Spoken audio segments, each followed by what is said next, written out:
So guys, ito na yung part 2 dun sa video natin kayo na dun sa pagwawash natin.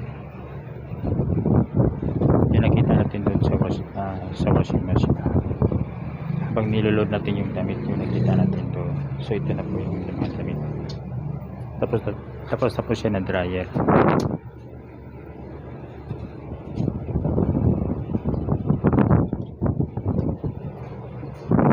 So yan po.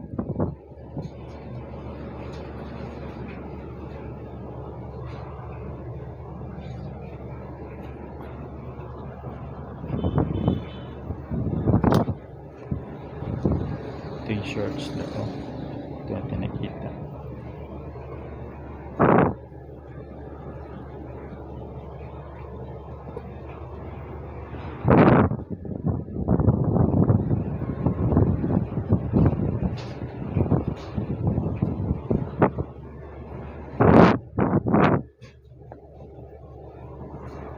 So hindi lang po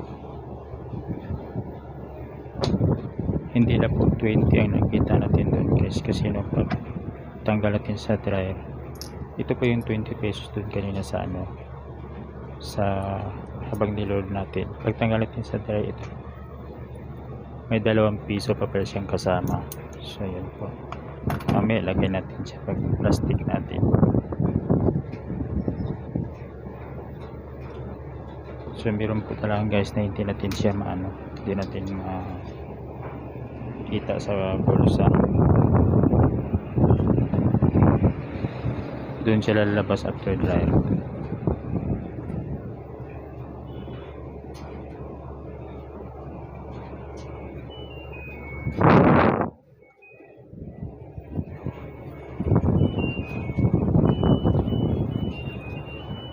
So ayan po, tapos na po natin siya na ayos. So ayan po, plastic na po natin siya.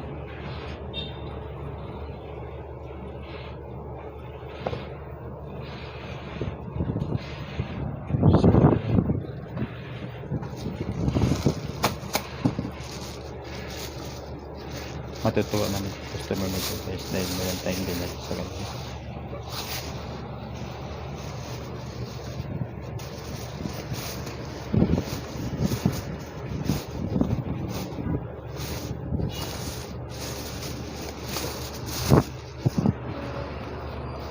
So ulitin ko guys, itong 20 pesos na to is ito yung nakita natin doon sa habang niloload natin sa washing machine. So nadukot natin sa bulsa.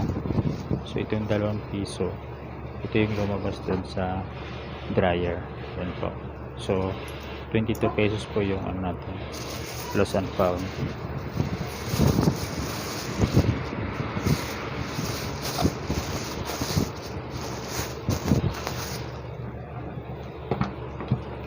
So yan guys, dahil wala siyang